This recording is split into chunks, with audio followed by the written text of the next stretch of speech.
પ્રશ્ન નંબર 16 ઘુમરી પ્રવાહો શું છે, તેનું અસ્તિત્વ દર્શાવતો પ્રયોગ સમજાવો અને તેની અસર ઘટાડવાના ઉપાયો જણાવો।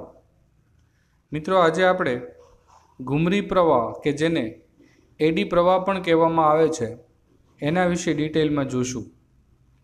તો સૌપ્રથમ એની વ્યાખ્યા સમજીએ કે ઘુમરી પ્રવાહની જે શોધ છે એ ફુકો નામના સાયન્ટિસ્ટે સૌપ્રથમ કરી। ફુકોએ એવું જોયું કે આવું સમાન ચુંબકીય ક્ષેત્ર હોય કે અસમાન ચુંબકીય ક્ષેત્ર હોય, ટૂંકમાં ચુંબકીય ક્ષેત્રની અંદર જ્યારે કોઈ આવી વાહક તકતી જેવો કોઈ પદાર્થ ને બદલાતા ચુંબકીય ફ્લક્સની અંદર, એટલે ધારી લો કે તમે આને દાખલ કરો એટલે જેમ જેમ દાખલ કરશો એમ એના ફ્લક્સમાં વધારો થશે અને અહીંથી જ્યારે એને બહાર કાઢશો ત્યારે એના ફ્લક્સમાં ક્રમશઃ ઘટાડો થશે, એટલે કે એનું ફ્લક્સ છે એ સતત બદલાશે। તો બદલાતા ફ્લક્સમાં જ્યારે આવી કોઈ વાહક તકતીને દાખલ કરવામાં આવે છે કે એને બહાર કાઢવામાં આવે છે ત્યારે આ વાહક તકતીની અંદર આવા વમળયુક્ત પ્રવાહો ઉત્પન્ન થાય છે। સપોઝ તમે દાખલ કરો છો ત્યારે આ રીતે પ્રવાહો ઉત્પન્ન થતા હોય, તો જ્યારે તમે બહાર કાઢો છો ત્યારે ફ્લક્સમાં ઘટાડો થતો હોય તો ત્યારે જે પ્રવાહની જે દિશા છે એ ઉલટાઈ જતી હોય છે। તો આવું સૌપ્રથમ ફુકો નામના સાયન્ટિસ્ટે જોયું। એણે એવું જોયું કે આ જે પેટર્ન છે પ્રવાહની એ વમળયુક્ત છે, ઘુમરી આકારની છે, એટલે એના ઉપરથી એણે ઘુમરી પ્રવાહ એવું નામ આપ્યું, જેને ઇંગ્લિશમાં એડી પ્રવાહ વડે દર્શાવવામાં આવે છે। તો આ થયો એડી પ્રવાહ। હવે એની વ્યાખ્યા જોઈ લઈએ। જ્યારે કોઈ વાહકની મોટી તકતી એટલે કે સમતલીય પદાર્થ વિચારવાનો અથવા બ્લોકને બદલાતા ચુંબકીય ફ્લક્સમાં મૂકવામાં આવે છે। મિત્રો, અત્યાર સુધી આપણે જે ભણ્યા છીએ એ વાહક તારમાં પ્રેરિત પ્રવાહો જોયા છે, પરંતુ અહીં આખા વાહકની અંદર પ્રવાહની વાત છે, એટલે કે આખી સમતલીય પદાર્થની અંદર પ્રવાહો ઉત્પન્ન થાય છે, એટલે પરિણામે ઓલા કરતા છે એ આ પ્રશ્ન આ રીતે જુદો પડે છે। અત્યાર સુધી આપણે વાહક તારની અંદર પ્રવાહ પ્રેરિત કર્યા અને EMF પ્રેરિત કરેલા છે। હવે જે પ્રવાહ પ્રેરિત થાય છે એ આખા વાહકની અંદર થાય છે, એટલે સમતલીય પદાર્થો આપણે જ્યારે ઘુમરી પ્રવાહ ભણતા હોઈએ ત્યારે વિચારવાના હોય છે। તો ત્યારે તેમાં પણ પ્રેરિત પ્રવાહ ઉત્પન્ન થાય છે। જેવી રીતે તારમાં પ્રેરિત પ્રવાહ ઉત્પન્ન થાય છે એવી રીતે વાહકની અંદર પણ પ્રેરિત પ્રવાહ ઉત્પન્ન થાય છે। તેમના વહનની જે પેટર્ન છે, એટલે કે એ જે આપણને પ્રવાહ મળે છે એ જાણે કે પાણીમાં ઘુમરતા વલયો વમળો હોય એના જેવા જોવા મળે છે, એટલે કે વર્તુળાકાર જોવા મળે છે। આ અસર ભૌતિકશાસ્ત્રી ફુકોએ આ જે અસર છે એની શોધ કરેલી છે। વર્તુળાકાર છે એટલે એને ઘુમરી પ્રવાહ એવું નામ આપવામાં આવ્યું છે। ફુકો નામના સાયન્ટિસ્ટે આવા ઘુમરી પ્રવાહ સૌપ્રથમ વાહકની અંદર જોયા, એને એટલા માટે એને ફુકો પ્રવાહ અથવા એડી પ્રવાહ પણ કહેવામાં આવે છે। તો આપણને એક વસ્તુ આમાં કન્સેપ્ટ ક્લિયર હોવો જોઈએ કે અત્યાર સુધી જે આપણે ભણ્યા છીએ એમાં આપણે વાહક ગૂંચળાને એ જ્યારે બદલાતા ફ્લક્સની અંદર મૂકીએ છીએ એટલે એમાં પ્રવાહ પ્રેરિત થાય છે એવું જોયું, પરંતુ હવે આખા સમતલીય પદાર્થ એટલે કે કોઈ તકતી જેવા પદાર્થને બદલાતા ચુંબકીય ફ્લક્સની અંદર મૂકીએ છીએ અને પ્રવાહો પ્રેરિત થાય છે, અને પરિણામે આ જે પ્રવાહો છે એ વર્તુળાકાર છે, ઘુમરી આકારના છે, એટલે એને ઘુમરી પ્રવાહ એનું નામ આપવામાં આવે છે। હવે એની સ્પષ્ટ વ્યાખ્યા, એડી પ્રવાહની વ્યાખ્યા। તો જ્યારે ધાતુના દ્રવ્યમાંથી પસાર થતા ચુંબકીય ફ્લક્સમાં ફેરફાર થાય ત્યારે પ્રેરિત થતા પ્રવાહને એડી પ્રવાહ કહે છે। એટલે કે આખું ધાતુનું અહીં દ્રવ્ય છે, એટલે કે આખી એક તકતી જેવું દ્રવ્ય, એને ચુંબકીય ફ્લક્સમાં ફેરફાર થાય એટલે કે એ જે દ્રવ્ય છે એ દ્રવ્યમાં એ ચુંબકીય ફ્લક્સમાં જ્યારે ફેરફાર થતો હોય ત્યારે દ્રવ્યમાં પ્રવાહ પ્રેરિત થાય છે, અને એ જે પ્રવાહો પ્રેરિત થાય છે એને એડી પ્રવાહ તરીકે ઓળખવામાં આવે છે। ત્યાર પછી હવે આપણે જે જોવાનું છે એના પ્રયોગનું વર્ણન, તો એની આકૃતિથી આપણે એનું વર્ણન કરીશું। તો આકૃતિમાં જોઈ શકાય છે કે આ એક ઘુમરી પ્રવાહનો જે પ્રયોગ છે એ દર્શાવેલો છે। અહીં આકૃતિમાં આપણને બે ચુંબકીય ધ્રુવો, આ જે છે એન ધ્રુવ છે અહીં જે જોઈ શકાય છે એ એસ ધ્રુવ છે અને એન અને એસ ધ્રુવની વચ્ચેના વિસ્તારમાં એક તકતી, એક વાહક તકતી કોઈ દ્રઢ આધાર સાથે એ બાંધેલી છે અને એ દાખલ થાય છે અને ક્રમશઃ બહાર નીકળે છે, ટૂંકમાં દોલનો કરે છે. એટલે કે ચુંબકના બે ધ્રુવોની વચ્ચેના વિસ્તારમાં તાંબાની એક પ્લેટ સાદા લોલકની જેમ દોલન કરે છે. પ્રયોગોમાં એવું જોવા મળ્યું કે જ્યારે એને આ રીતે દોલન કરાવવામાં આવે છે, એટલે જ્યારે એ ચુંબકીય ક્ષેત્રમાં દાખલ થશે ત્યારે ફ્લક્સમાં વધારો થશે અને જ્યારે એ બંને ધ્રુવોની વચ્ચેના વિસ્તારમાંથી આમ બહાર નીકળશે ત્યારે એના ફ્લક્સમાં ઘટાડો થશે. એટલે કે ફ્લક્સમાં ફેરફાર થશે. એકવાર ફ્લક્સમાં વધારો થાય છે તો બીજી વાર ફ્લક્સમાં ઘટાડો થાય છે. તો આમ ફ્લક્સમાં ફેરફાર થાય છે. એટલે કે તકતી સાથે સંકળાયેલ ફ્લક્સમાં ફેરફાર થવાથી એ એડી પ્રવાહો આ તકતીની અંદર એ ઉત્પન્ન થાય છે. અહીં જોઈ શકાય છે કે જ્યારે દાખલ થાય છે ત્યારે જે પ્રવાહની દિશા છે એના કરતાં જ્યારે બહાર નીકળે છે ત્યારના જે પ્રવાહની દિશા એ ઉલટી છે. કારણ કે જ્યારે દાખલ થાય છે ત્યારે ફ્લક્સમાં વધારો થાય છે અને જ્યારે બહાર નીકળે છે ત્યારે ફ્લક્સ ક્રમશઃ ઘટતું હોય છે. પરિણામે પ્રવાહની દિશા ઉલટી જોવા મળે છે. અને આ જે પ્રવાહ પ્રેરિત થાય છે એ જેના લીધે પ્રેરિત થયું છે એનો જ વિરોધ કરશે. તો અહીં આપણને ખબર છે કે જેના લીધે આ વાહક તકતીની અંદર પ્રવાહ પ્રેરિત થયું છે, તો એ જે છે એની ગતિના લીધે પ્રેરિત થયું છે. ચુંબકીય ધ્રુવોની વચ્ચેની એની દોલિત ગતિના લીધે એમાં પ્રવાહ પ્રેરિત થયું છે. તો એની જે દોલિત ગતિ છે એનું ઘટાડવાનું કામ એ આ કરશે. કારણ કે આપણે જોયું છે લેન્ઝના નિયમ અનુસાર હંમેશા એવી દિશામાં પ્રવાહ પ્રેરિત થશે કે એ જેના લીધે પ્રેરિત થયું છે એનો જ વિરોધ કરે. એટલે કે પરિણામે આ જે વાહક દોલક છે એની ગતિ છે એ ઘટશે. એટલે આપણે એવું કહી શકીએ કે એ અવમંદિત દોલનો કરશે. એટલે આમ જ્યારે બે ધ્રુવોની વચ્ચેના વિસ્તારમાં આવું કોઈ વાહક ગતિ કરશે ત્યારે જે ગતિ હશે એ ગતિને આપણે કહીશું વિદ્યુત ચુંબકીય અવમંદન.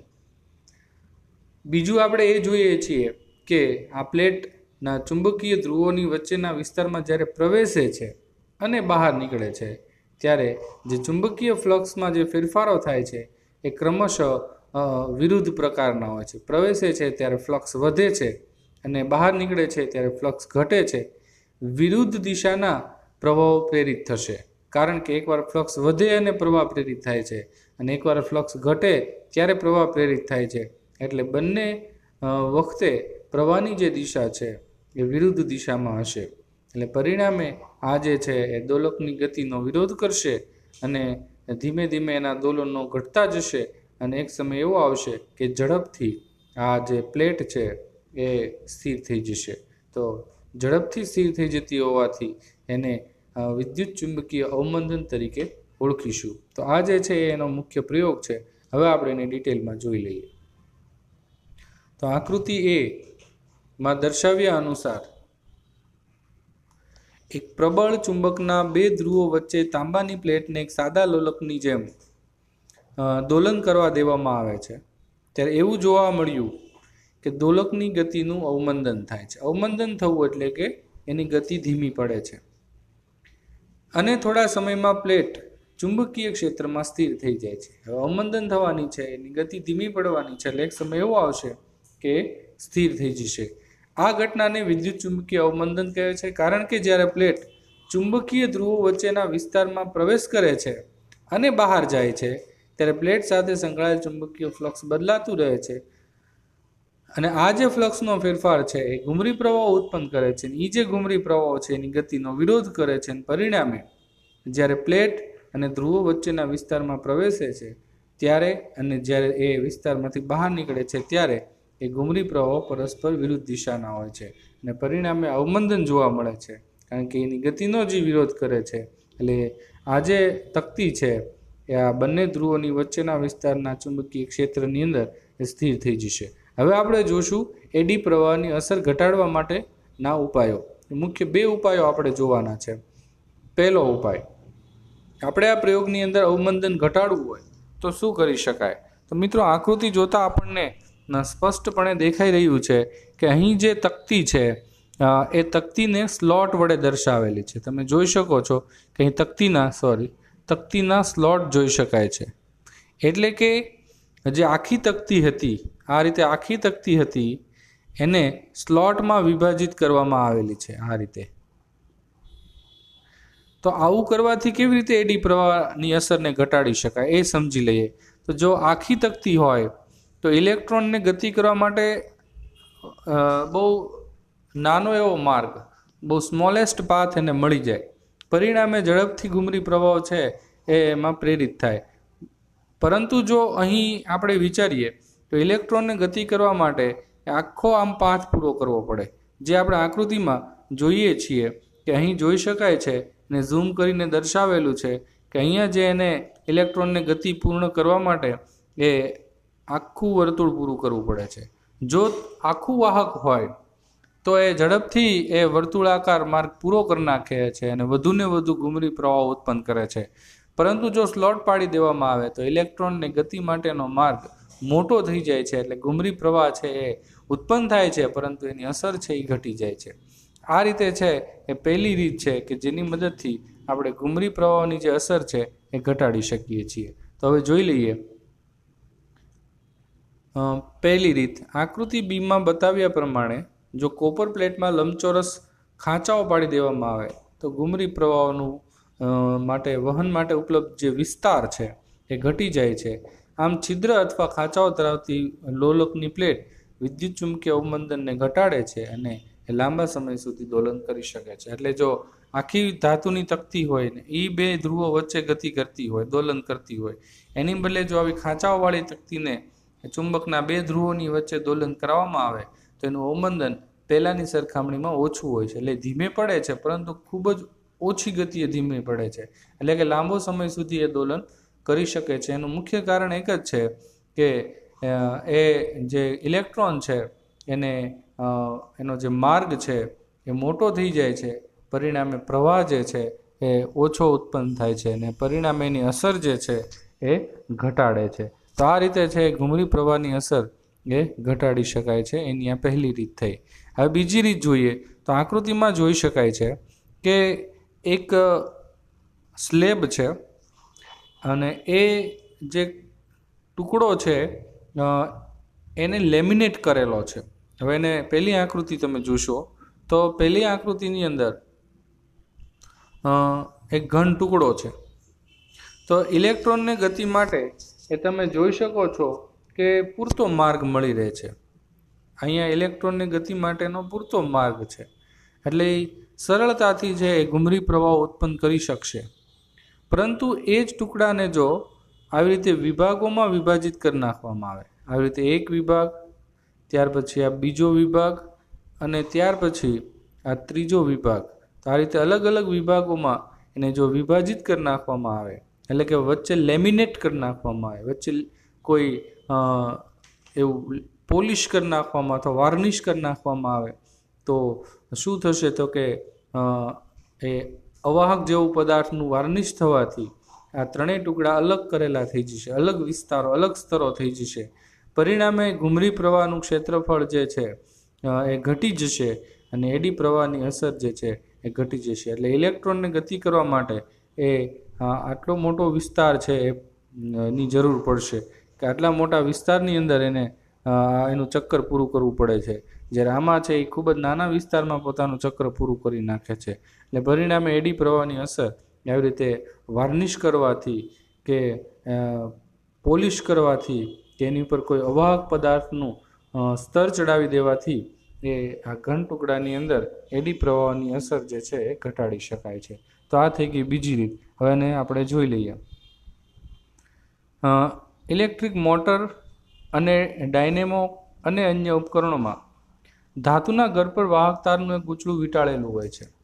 એટલે ધાતુનો એક ગર્ભ અને એની ઉપર એક વાહક તારનું ગૂંચળું હોય છે.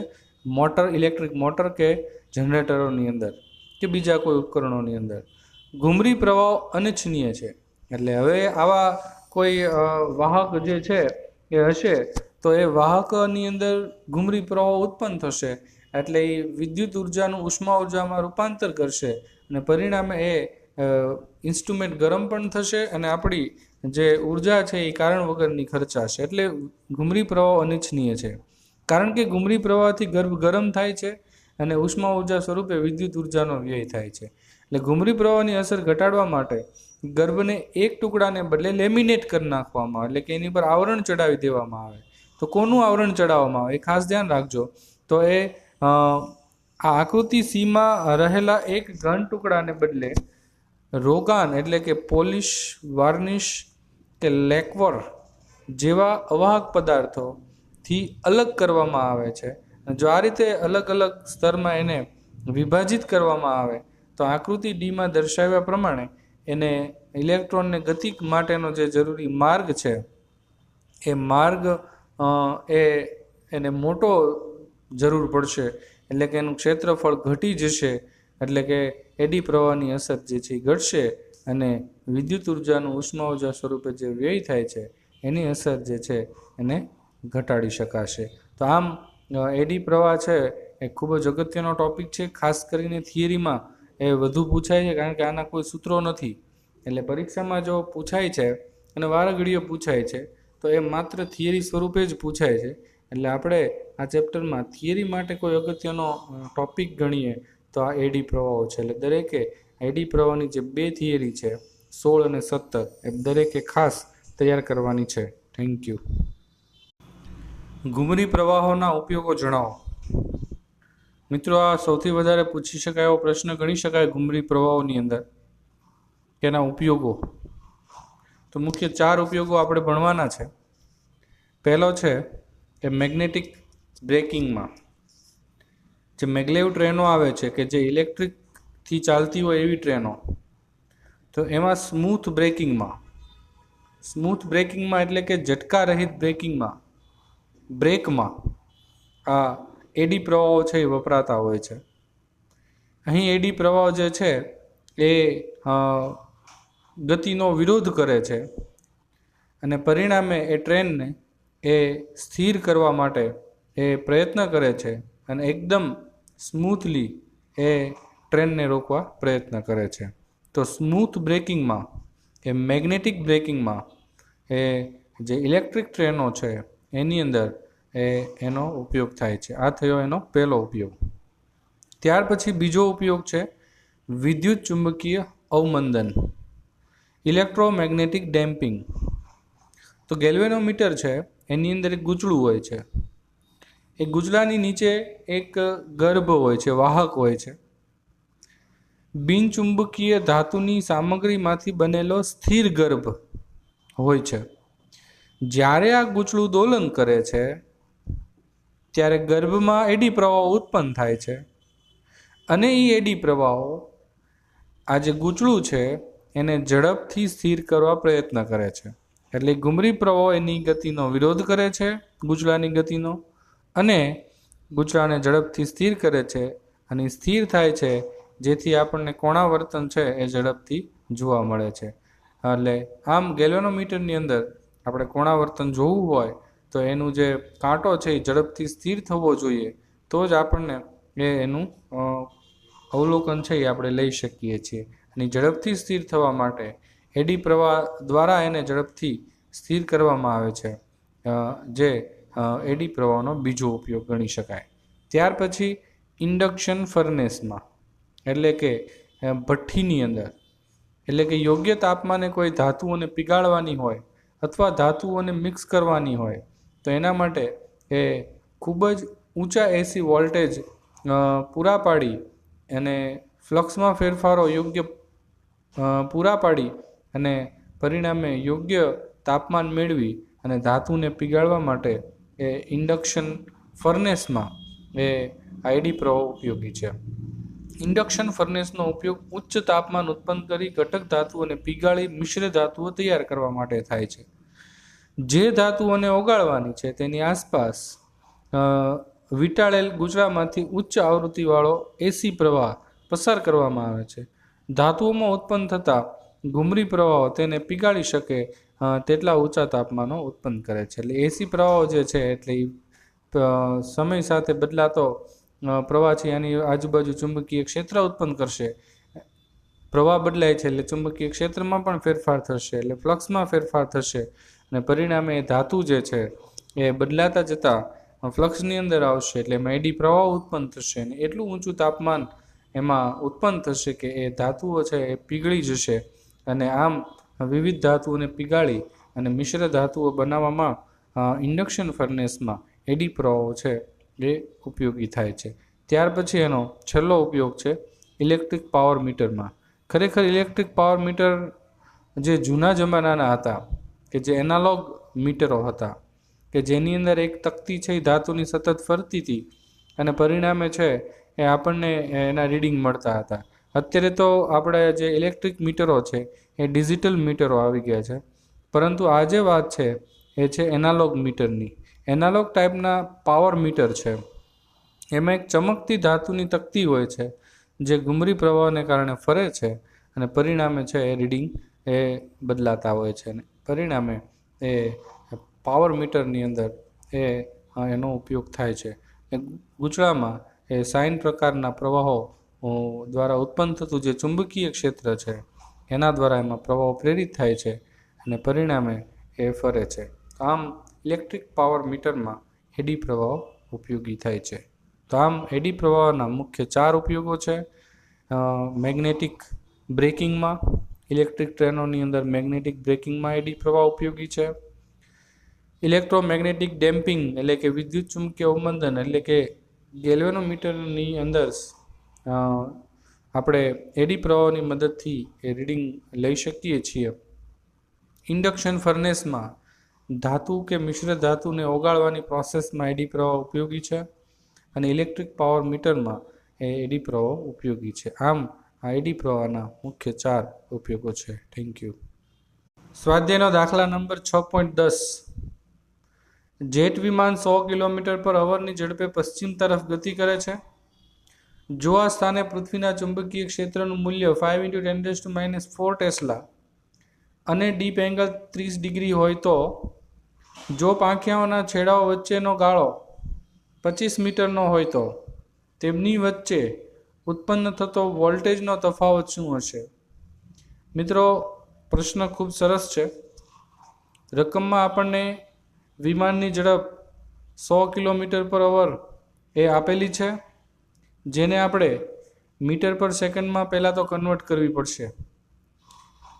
બીજું, વિમાનની ગતિને લીધે વોલ્ટેજ EMF ઉત્પન્ન થાય છે, એટલે ગતિકીય EMFનું સૂત્ર E = BVL નો ઉપયોગ કરવો પડશે.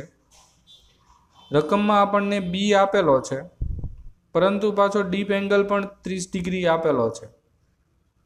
હવે એ જે ડીપ એંગલ છે એ પૃથ્વીના ચુંબકીય ક્ષેત્રનો સમક્ષિતિજ સાથેનો ખૂણો છે 30 ડિગ્રી. આપણે તો વિમાનને લંબ ચુંબકીય ક્ષેત્ર વિચારવાનું હોય. લંબ એટલે ઉર્ધ્વ ઘટક જોઈએ. અહીંયા સમક્ષિતિજ ઘટક cos 30 એ મળે તો ઉર્ધ્વ ઘટક sin 30 એ મળે.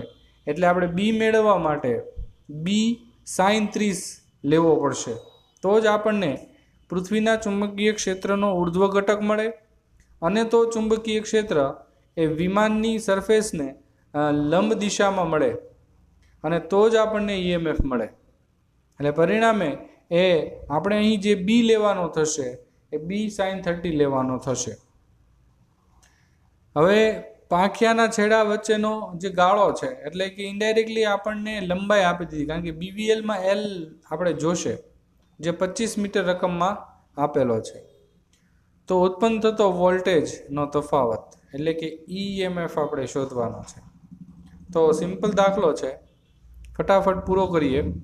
તો દાખલાની અંદર આપણને V આપેલો છે. V રકમમાં આપ્યો તો 1800 કિલોમીટર પર અવર. એને મીટર પર સેકન્ડમાં ફેરવવા માટે 1000 વડે ગુણીએ એટલે કિલોમીટર મીટરમાં ફરશે અને કલાકને સેકન્ડમાં ફેરવવા માટે નીચે 3600 વડે ભાગવું એટલે ગુણવું પડશે. એટલે પરિણામે સાદુરૂપ આપીશું એટલે આપણને 500 મીટર પર સેકન્ડ એ વિમાનની ઝડપ મળી જશે. ત્યાર પછી બીજી જે રાશિ આપેલી છે એ છે બી. તો એમાં આપણે લેવું પડશે, એને બી ઓફ વી કહેશું ઉર્ધ્વ ઘટક માટે. તો B of V is equals to B sine 30 લેવો પડશે. તો જ એ વિમાનની સરફેસને લંબ આપણને ચુંબકીય ક્ષેત્ર આપશે. બીની વેલ્યુ રકમમાં 5 × 10⁻⁴ આપેલી છે અને સાઇન 30ની વેલ્યુ 1/2 થાય, એટલે 2 વડે ભાગી નાખું છું, એટલે 2.5 × 10⁻⁴ ટેસ્લા આપણે બી ઓફ વી લેવો પડશે બીવીએલમાં. હવે બાકી રહ્યો એલ. તો એલ રકમમાં આપેલો છે, બે છેડા વચ્ચેનું અંતર 25 મીટર આપેલું છે. તો એ કિંમત આપણે એલ તરીકે લેવાની થશે. બસ હવે સૂત્રમાં સીધી કિંમત મૂકીએ એટલે આપણને સીધો જ આન્સર મળી જશે. ઈએમએફનું સૂત્ર છે E is equals two BVL. તો બી ઓફ વી લેવાનો અહીંયા થશે, કારણ કે લંબ ઘટક ચુંબકીય ક્ષેત્રનો લઈએ તો જ ઈએમએફ એ ઉત્પન્ન થાય. અને પરિણામે આપણે હવે બી ઓફ વીની કિંમત મૂકીએ તો એ છે 2.5 × 10⁻⁴ વી 500 અને એલ રકમમાં એલ આપેલો હતો જે 25 મીટર આપેલો હતો. સાદરૂપ આપીએ એટલે આપણને 3.125 વોલ્ટ એ ઈએમએફ મળી જશે. તો આમ આપણે એવું કહી શકીએ કે 3.125 વોલ્ટ એ બે છેડા વચ્ચે એ વોલ્ટેજનો તફાવત હશે. તો આમ બહુ સિમ્પલ દાખલો છે, પણ જે ભૂલ પડવાના ચાન્સીસ છે કે માત્ર ને માત્ર એ બીનો જે ઘટક લેવાનો આવે છે એમાં થઈ શકે. બાકી ખૂબ જ સરળ દાખલો છે. Thank you.